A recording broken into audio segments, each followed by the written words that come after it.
عن أبي مالك الحارث بن عاصم الأشعري رضي الله عنه قال قال رسول الله صلى الله عليه وسلم الطهور شطر الإيمان والحمد لله تملأ الميزان وسبحان الله والحمد لله تملأان أو تملأ ما بين السماوات والأرض والصلاة نور والصدقة برهان والصبر ضياء والقرآن حجة لك أو عليك كل الناس يغدو فبايع نفسه فمعتقها أو موبقها رواه مسلم.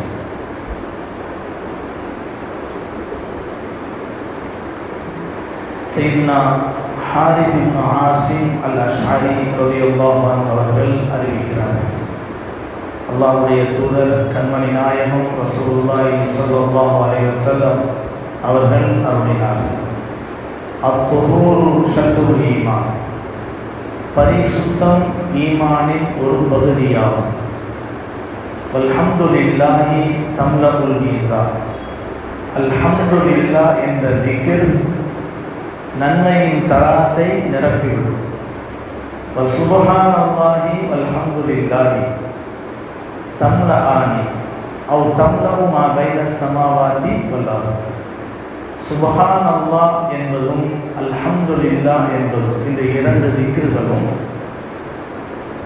வானங்கள் மற்றும் பூமிக்கு மத்தியிலே இருக்கக்கூடிய இடைவெளிகளை நன்மையால் நிரப்பக்கூடிய இரண்டு திக்ர்களாகும்.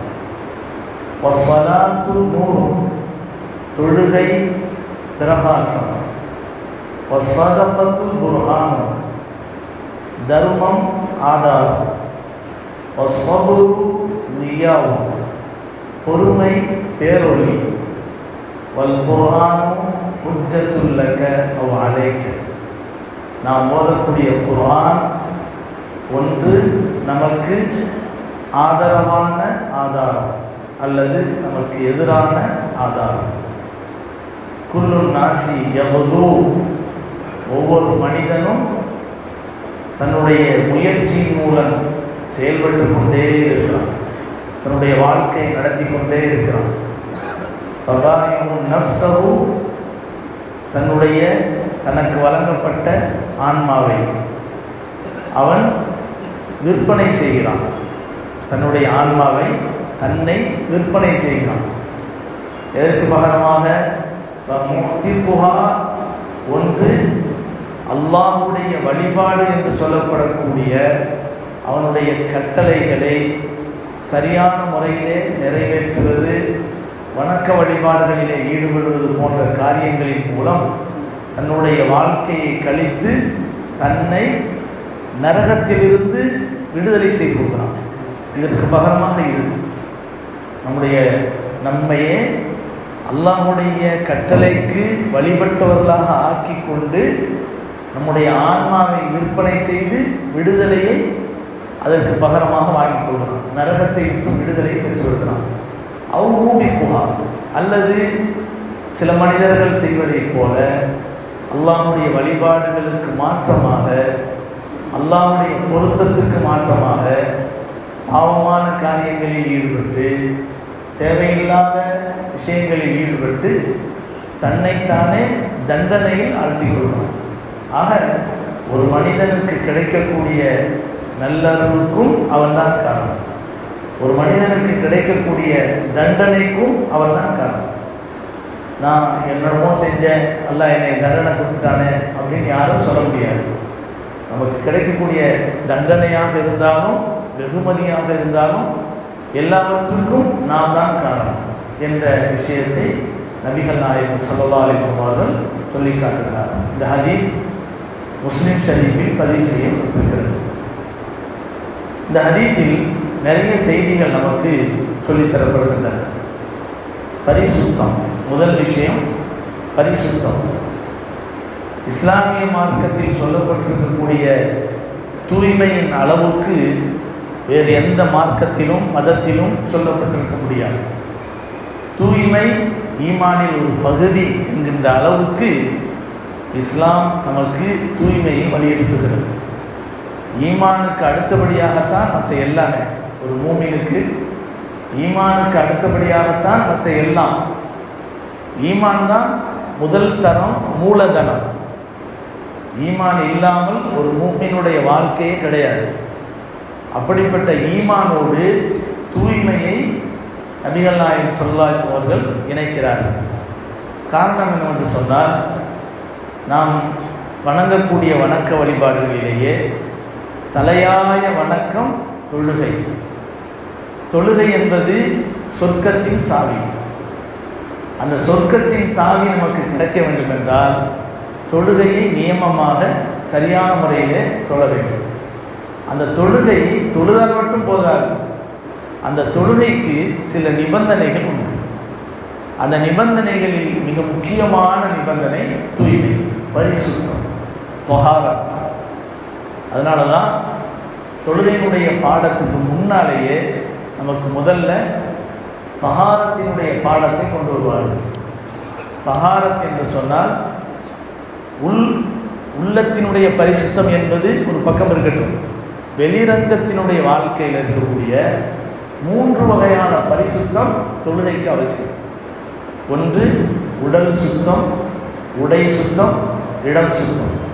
இந்த 3மே சுத்தமாக இருந்தால் தான் தொழ முடியும். ஒரு மனிதனுக்கு நிர்பந்தம், அது வேற விஷயம். நிர்பந்தத்தினால ஒருத்தர் என்ன செய்கிறாரு, ஏதோ தூய்மை இல்லாத ஒரு இடத்துல நின்று தொழுகிறாரு, அது வேற விஷயம். உதாரணமாக அல்லாஹ் காப்பாற்றணும், ஒருத்தரை எதிரிகள் பிடிச்சிட்டு போயிட்டாங்க, ஏதோ ஒரு இல்லாத ஒரு குற்றத்திற்காக வேண்டி ஒருத்தரை பிடிச்சிட்டு போய் ஜெயிலில் போட்டுறாங்க. அங்கே ரொம்ப அசுத்தமாக இருக்குது. பல பேருடைய சிறுநீர், அசுத்தம் இதெல்லாம் நிரம்பி போய் கிடக்கும். ஆனால் அவர் தொழுவணும், எப்படியாவது தொழுதான் ஆகும். அவர் என்ன செய்யலாம், தண்ணி கிடைக்கக்கூடிய சூழ்நிலை இல்லைங்கன்னா தைமம் செய்து தூய்மை இல்லாத ஒரு நிலையில் இருக்கிறார், தன்னை தூய்மைப்படுத்திக் கொள்ள முடியாத இக்கட்டான சூழலில் இருக்கிறார் என்று சொன்னால் அந்த அசுத்தமான இடத்துல நின்று தொழுவலாம். அல்லாஹு தஆலா அவருடைய சூழலை தான் பார்க்கிறானே தவிர, அவருடைய நிர்பந்தத்தை தான் பார்க்கிறானே தவிர, அல்லாஹ் சுப்ஹானஹு வ தஆலா இல்லை நீ என்ன எக்கேடு கட்டு போனாலும் பரவாயில்லை, நீ இப்படித்தான் இருக்கணும் அப்படின்னு அல்லாஹ் என்ன செய்யலை, நிர்பந்தப்படுத்தலை. மார்க்கத்திலும் நிர்பந்தம் இல்லை, மார்க்கம் சொல்லக்கூடிய கடமைகளிலும் நிர்பந்தம் இல்லை. என்னன்னா அந்த மாதிரி அந்த அடிப்படையில் நபிகள் நாயகம் ஸல்லல்லாஹு அலைஹி வஸல்லம் அவர்கள் நமக்கு தூய்மையை ஈமானில் ஒரு பகுதி என்று நமக்கு சொல்லித் தருகிறார்கள். நபிகள் நாயகம் ஸல்லல்லாஹு அலைஹி வஸல்லம் அவர்கள் சொல்லும்போது, அதாவது இஃப்தாஹுல் ஜன்னத்தி அஸ்ஸலா, இஃப்தாஹு ஸலாத்தி அத்துஹூர், சொர்க்கத்தின் சாவி தொழுகையாகும், தொழுகையின் சாவி தூய்மையாகும் என்று நபிகள் நாயகம் ஸல்லல்லாஹு அலைஹி வஸல்லம் அவர்கள் நமக்கு சொல்லி காட்டுகிறார்கள். திக்ருகள், அல்லாஹ்வை திக்ரு செய்யணும் என்று நாம் சொல்லுகிறோம் என்று சொன்னால், பெரிய நம்ம வாயில் நுழையாத திக்ரையெல்லாம் அல்லாஹ் என்ன செய்யலை, நமக்கு கத்தரல. சும்மா இலகுவான திக்ருகள், சுப்ஹானல்லாஹ், அல்ஹம்துலில்லாஹ், வலா இலாஹ இல்லல்லாஹ், அல்லாஹு அக்பர், இதெல்லாம் அன்றாடம் நம்ம புழங்கக்கூடிய திக்ருகள். இந்த திக்ருகள் தொழுகைக்கு பின்னால் ஓதுறது ஒரு பக்கம் இருக்கட்டும். ஆனால் சாதாரணமாக நம்ம தெருவில் போய்கிட்டு இருக்கும்போது ஏதாவது ஒரு காரியத்தை பார்க்குறோம், அது நமக்கு பிரமிப்பாக இருக்குது அப்படின்னு சொன்னால் சுப்ஹானல்லாஹ் அப்படின்னு சொல்லுவோம். அந்த மன ரீதியாக மன ஓர்மையோடு சொல்லக்கூடிய அந்த வார்த்தையை தான் எல்லாம் கவனிக்கணும். அதே போல் நமக்கு ஒரு நல்ல செய்தி கிடச்சிருச்சு, அல்லது யாராவது நம்மகிட்ட கேட்குறாங்க, எப்படி இருக்கிறீங்க, நல்லா இருக்கீங்களா, அல்ஹம்துலில்லாஹ் நல்லா இருக்கு, இந்த அல்ஹம்துலில்லாஹ் இது ஒரு திக்ர். அதே போல் அல்லாஹு அக்பர், லா இலாஹ இல்லல்லாஹ், இது எல்லாமே இலகுவான முறையிலே சொல்லக்கூடிய வகையில் அமைந்திருப்பது மட்டுமல்ல, அதற்கு கிடைக்கக்கூடிய நன்மை இருக்குது, அது நம்மளே ஆச்சரியப்படக்கூடிய அளவுக்கு உள்ள நன்மை. இந்த நன்மைகள் என்ன? நபிகள் நாயகம் ஸல்லல்லாஹு அலைஹி வஸல்லம் சொன்னார்கள், ஒரு மனிதன் சொல்லக்கூடிய அல்ஹம்துலில்லாஹ் என்பது நன்மையின் தராசை கனமாக ஆக்கிவிடும், நிரப்பிவிடும் என்று சொல்கிறார்கள். இன்னைக்கு அது சொல்லும்போது சாதாரணமாக தெரியுது. அல்ஹம்துலில்லாஹ் நன்மையின் தராசை நிரப்பின்னு சொன்ன உடனே நமக்கு அது ரொம்ப ஏதோ ஹதீஸ் கேட்டோம் அப்படிங்கிற அடிப்படையில் சாதாரணமாக தெரியுது. ஆனால் அதனுடைய தேவை இருக்கும் பத்தியா. ஃபமன் சகுலத் மவாசீனு ஃபஹுவ ஃபீ ஈஷத்திர் ராதியா. யாருடைய நன்மையின் தராஸ் கனமாக ஆகிவிடுமோ அவர் திருப்திகரமான வாழ்க்கையில் இருப்பார் அப்படின்னு அல்லாஹ் தஆலா மறுமையை பற்றி சொல்றான். நாளைக்கு மறுமையில் நம்முடைய நன்மைகள் குறைவாக இருக்கும். அந்த நேரத்தில் ஒரு சாதாரண ஒரு துண்டு சீட்டு கொண்டு வந்து லா இலாஹ இல்லல்லாஹ்ங்கிற சீட்டு அல்லது அல்ஹம்துலில்லாஹ்ங்கிற சீட்டு கொண்டு வந்து வைக்கப்பட்ட உடனே நன்மை நிரம்பிடும். நாம் நினச்சிக்கிட்டு போன மட்டும் நன்மையே இல்லை அப்படின்னு. ஆனால் அந்த இடத்துல நம்முடைய தவிப்புகள், நம்முடைய கவலைகள், நம்முடைய பயங்கரமான சிந்தனைகள் இதையெல்லாம் போக்கக்கூடிய வகையில் நம்முடைய நன்மையின் தராசையெல்லாம் நிரப்பினால் தேவை எவ்வளவு கடுமையானது, எவ்வளோ பயங்கரமான தேவையுடைய நேரம். அந்த நேரத்தில் அது எவ்வளோ மகிழ்ச்சியை உண்டாக்கும். அப்போ நாம் நினைக்கிற மாதிரி அல்ஹம்துலில்லாஹ் என்பது அல்லது சுப்ஹான் அல்லாஹ் அல்ஹம்துலில்லாஹ் என்பது வானங்களுக்கும் பூமிக்கும் மத்தியிலே இருக்கக்கூடிய இடைவெளிகளை நன்மையால் நிரப்பிவிடும் என்பதை ஹதீஸாக கேட்கும்போது நம்ம சாதாரணமாக கேட்குறோம். அதனுடைய தேவை என்று ஒரு நேரத்தில் வரும்போது அதற்குரிய ஒரு பலாபலன் நமக்கு மிக பிரமிப்பாக இருக்கும், மிக ஆச்சரியப்பட தகுந்த வகையில் இருக்கும். அதுதான் முக்கியம். அடுத்தது நபிகள் நாயகம் ஸல்லல்லாஹு அலைஹி வஸல்லம் அவர்கள் தொழுகையை பற்றி சொல்கிறாங்க. தொழுகை ஒளியாகும். நம்ம கடந்து போகக்கூடிய பாதையில் நிறைய இருளான இடங்கள் இருக்குது. இன்றைக்கி நம்ம என்ன செஞ்சிடறோம், சக்ராத்துக்கு பிறகு அதுக்கு பின்னால் மரணம், கபருடைய வாழ்க்கை, மஹ்ஷருடைய வாழ்க்கை, சிராத்துல் முஸ்தகீம், சொர்க்கம், நரகம், இதில் எல்லாம் நிறைய இருள்கள் இருக்கின்றன. அந்த இருட்டை போக்கக்கூடிய ஒரு ஒளி என்ன, தொழுகை. இதை நபிகள் நாயகம் ஸல்லல்லாஹு அலைஹி வஸல்லம் சொன்னார்கள். வஸ்ஸதகத்து புர்ஹான், தர்மம் என்பது ஆதாரம்.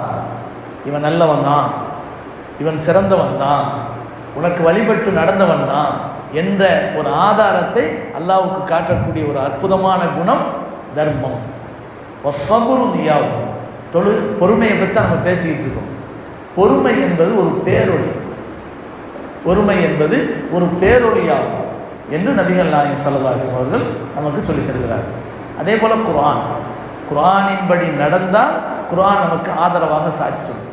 குர்ஆனின்படி நடக்கவில்லை என்றால் குர்ஆனுக்கு எதிராக குர்ஆனே நமக்கு சாட்சி சொல்லும். இதைத்தான் நபி அவர்கள் சொன்னார்கள், வல் குர்ஆனு ஹுஜ்ஜத்துல் லக்க அவ் அலைக்க.